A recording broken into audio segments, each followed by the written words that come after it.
ഒരു പ്രോഗ്രാം കമ്മിറ്റിയുടെ രക്ഷാധികാരികളെ സ്റ്റേജിൽ വിളിച്ച് മൈക്ക് സ്റ്റാൻഡാക്കി നിർത്തിയിട്ട് ഈ കുട്ടി കാണിക്കുന്നത് എന്താണെന്ന്. ഇന്നലെ ഇവ എന്നോട് ചോദിക്കുക ഉണ്ടോന്ന്.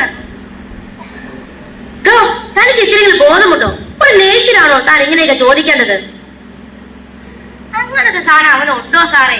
സ്വന്തം തള്ളയുടെ തല വരെ തല്ലി തകർത്തവനല്ലേ അവൻ. സാറേ, നിങ്ങൾ അങ്ങനെ പറയരുത്. എന്റെ മനസ്സിന്റെ നില തെറ്റി പോയതാണ്. ഇതിനെല്ലാം കാരണം കൂട്ടുകാരുടെ പോലെ ആ ദിവസമായിരുന്നു. ആ ദിവസം അന്ന് അന്ന് അന്ന്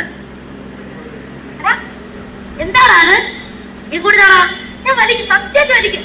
താടാ ശരിയല്ലേടാ ചോദിച്ചേ? താടാ ഇതെങ്ങനെ ഇങ്ങനെ വലിക്കണ്ടേ? ഇങ്ങനെ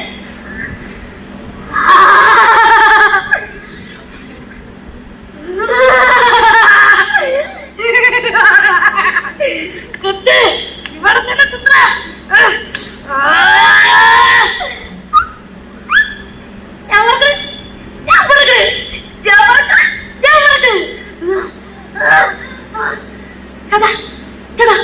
ഒരു ഡോസ് കൂടി എനിക്ക് തരോ? ഒരു ഡോസ് പറ്റില്ല പറ്റില്ല. തനിക്കില്ലേ വേണമെങ്കിൽ താൻ തുട്ട് കൊണ്ടുവാ. തുട്ട് തുട്ട് ചേട്ടാ, ഒരു ഡോസ് അല്ലേ പ്ലീസ് ചേട്ടാ, പ്ലീസ്. തനിക്ക് മലയാളം പറഞ്ഞാൽ മനസ്സിലാകലേ ചേട്ടാ? ഞാൻ ഇതും കൂടി ഞാൻ അടുത്ത് പണം കൊണ്ടുവരാം. പ്ലീസ് ഒരു ഡോസ്. തനിക്ക് വേണമെങ്കിൽ ഞാൻ പണം കൊണ്ടുവരാം. ഒരു ഉപായം പറഞ്ഞുതരാം. തന്റെ അമ്മയ്ക്ക് ഇന്നല്ലേ ശമ്പളം കിട്ടുന്നേ? അത് പതുക്കെ ഇഷ്ക്. ഇത് കൊള്ളാം. ഇത് ഞാനിത് കൊണ്ട്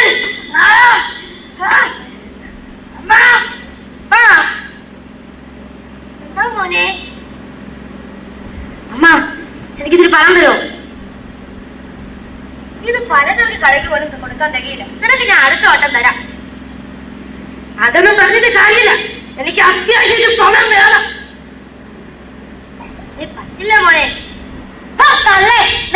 തരാൻ പറ. താടി പണം വിടും മോനെ.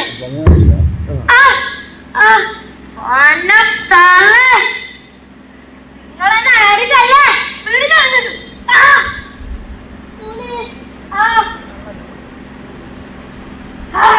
ഒരുപാട് പണം, ഒരുപാട് പണം. ഞാൻ കുറെ വാങ്ങി അടിക്കും. ഇല്ല ഇല്ല, എന്റെ അമ്മ എനിക്ക് മതി. അപ്പൊ അപ്പൊ എണീക്കമ്മ. നിങ്ങളൊക്കെ കണ്ടല്ലേ ഞാൻ എന്റെ അമ്മ പതുക്കെയല്ലേ അടിച്ചേ? അപ്പൊ എനിക്ക് പണം മതി. എന്റെ അമ്മ മതി. എനിക്ക് ഇവിടെ നിന്ന് മാറണം. നശിച്ച ലഹരിയിലായിരിക്കും മാറണം. പ്രിയമുള്ളവരെ, ഇതാ കണ്ടില്ലേ? ഇതേപോലെ നമ്മുടെ ഇടയിലും കുറെ പേരുണ്ട്. അവർക്ക് വേണ്ടി എന്റെ ഈ ഏകാഭിനയം ഞാൻ സമർപ്പിക്കുന്നു. നന്ദി, നമസ്കാരം.